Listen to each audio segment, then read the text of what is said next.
8 anos após o final da série original de Dexter, nós temos o retorno desse psicopata tão querido das pessoas à televisão. Tá saindo agora uma nova minissérie, né, que é a Dexter New Blood, que tem como objetivo dar um final digno ao personagem e entregar também um final digno para os fãs que ficaram, assim como eu fiquei, bem decepcionados com o final da 8ª temporada de Dexter. A 8ª temporada em si nem foi tão ruim, mas o modo como a série toda já estava sendo conduzida ali a partir da 5ª, 6ª temporada levou um desfecho, né, que não foi legal. De qualquer forma, eu não estou aqui para fazer uma resenha da série antiga, o que eu posso fazer no futuro depois que eu reassistir tudo, mas eu estou aqui para fazer uma resenha dessa nova minissérie, né, mais especificamente do primeiro episódio que saiu no último dia 7 de novembro.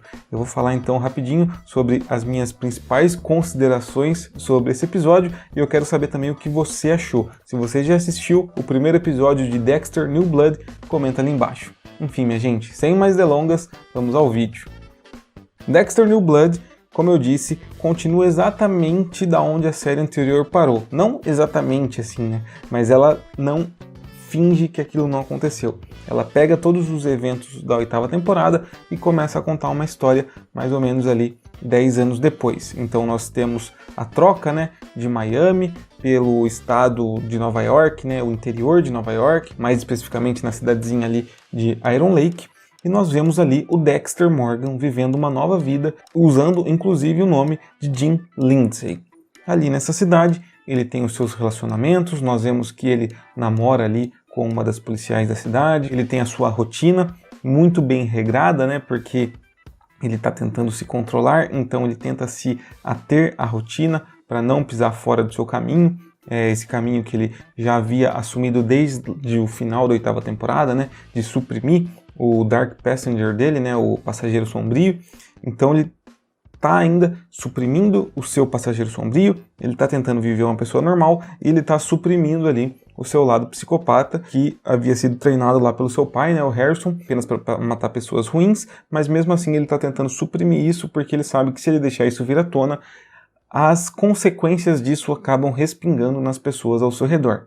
Inclusive, isso é muito bem trabalhado aqui pela presença da Debbie, né, a irmã do Dexter, que acabou morrendo lá no final da 8ª temporada, e aqui funciona como que a consciência dele. Ela é um fantasma que fica o advertindo sobre não pisar fora desse seu novo caminho. A Debbie faz muito bem o papel aqui que o pai dos dois fazia anteriormente, né, que era o Harrison. Ele também aparecia para o Dexter, mas enquanto ele era como que um código de conduta moral, a Debbie ela é mais, como eu disse, a consciência dele. São dois personagens que têm funções parecidas, mas que eu senti que tem essa diferença, né? Enquanto o pai dele falava para ele fazer o certo, a Debbie fala para ele não fazer nada. Desde o começo do episódio, a gente percebe que existe um cara ali na cidade que ele é um pouco perigoso, a gente ainda não sabe a princípio, mas a gente percebe que ele é muito sem noção e que ele facilmente poderia acabar machucando alguém, e nós vamos vendo aos poucos qual que é a história desse personagem e o que ele fez de tão errado. E já fica óbvio logo de cara que o Dexter vai cruzar com esse maluco e em algum momento o Dexter vai querer matar o cara. E fica ali uma questão se o Dexter vai ou não fazer alguma coisa. Eu até pensei que eles poderiam postergar um pouco mais a questão do Dexter voltar ativa, mas ali no final do primeiro episódio, como a gente já podia imaginar desde o começo, o Dark Passenger, né, o passageiro sombrio, vem à tona e o Dexter faz o primeiro assassinato dessa nova minissérie. Eu achei a princípio que ele precisaria de uma motivação maior para voltar ativa, então eu pensei que ou a namorada dele seria assassinada, ou uma criança lá que aparece em determinado ponto da série seria assassinada e ele ligaria com alguma outra questão envolvendo o filho dele e ele tentaria ir atrás disso, mas não, ele voltou simplesmente porque um cara estava fazendo cagada. Isso pode parecer meio forçado? Pode até parecer meio forçado, mas eu confesso que eu gostei. Enquanto eu estava assistindo o episódio, eu não pensei muito a respeito disso, me diverti pra caramba, saí ali do episódio achando a série com um começo muito bom, mas depois eu comecei a pensar que talvez ele precisasse de uma motivação mais forte. Como eu disse, ele é um psicopata, então ele não precisa de muitos motivos para matar. Mas se a gente for pensar que ele estava ali há 10 anos se controlando, talvez o motivo tivesse que ter sido um pouquinho maior. Mas, como eu disse, ele está numa cidade do interior, lá nos Cafundó de Nova York, então talvez ele não tenha tido grandes estímulos por ali além do mais, de que ele sempre estava se atendo a uma rotina e também porque acontece uma outra coisa aqui na série que não havia acontecido em nenhum desses outros 10 anos, que foi a chegada do filho dele, o Harrison, que estava lá com a Hannah na Argentina. A gente ainda precisa entender direito essa história, mas o filho dele chega e talvez isso também tenha ali despertado alguma outra coisa nele. Além de que, a gente não pode esquecer também que o cara que fazia cagada e que entrou no caminho do Dexter, ele acabou matando um cervo. E se a gente olhar todo o episódio, a gente vê o Dexter perseguindo esse cervo, ele mira no cervo com um rifle, com uma mira lá telescópica, e ele nunca atira no cervo. Eu senti que aquilo ali era meio que pro Dexter se testar, de que ele não conseguia ferir aquele animal. E daí, quando o cervo é morto, ele fica muito puto com o cara e, sabendo já de todas as outras coisas ruins que o cara fez, ele vai e mata o cara. Então eu não sei, parece que eu tô tentando justificar pra mim mesmo aqui que o motivo do Dexter foi interessante, mas ao mesmo tempo eu fico meio com o pé atrás de que eu acho que deveria ser algo a mais.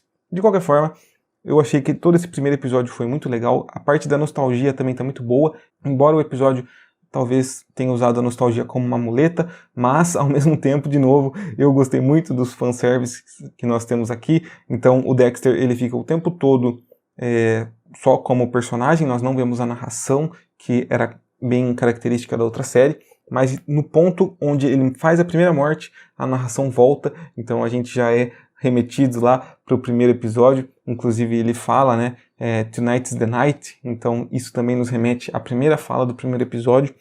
E a série, ela tem muita nostalgia, o que é bom, porque faz 8 anos que eu não assisto a série, então eu gostei de sentir essa questão nostálgica, mas ao mesmo tempo eu sinto que pode ter sido usado aqui como uma muleta para manipular a audiência como eu. Então talvez eu tenha sido manipulado, eu não sei. Eu sei que eu gostei bastante do episódio.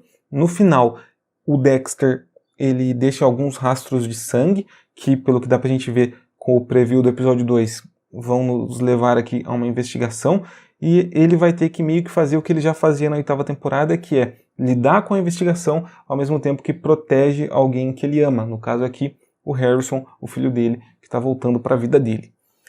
No mais, a série tá com a fotografia muito bonita, músicas muito legais, atuações muito boas, né? O Michael C. Hall tá ótimo como sempre. E, sei lá, eu gostei pra caramba.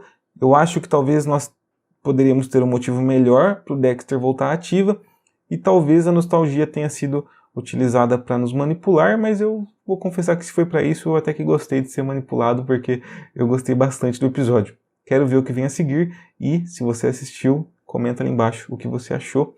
Depois a gente pode ir fazendo aqui vídeos semanais e conversando mais a respeito desse retorno de Dexter. E eu quero voltar também a assistir as temporadas anteriores, que estão disponíveis, se eu não me engano, no Prime Video. Se elas estiverem disponíveis, eu vou deixar um link ali embaixo. Se você não for assinante Amazon, inclusive, do Prime Video, assina, porque você pode testar por 30 dias e você ainda tem frete grátis na Amazon. Então, é um dos melhores streamings por causa desses outros benefícios. Enfim, minha gente, esse foi o Soco Foguete de hoje. Gostei muito de New Blood. Comentem lá embaixo o que vocês acharam e vou ficando por aqui. Até a próxima.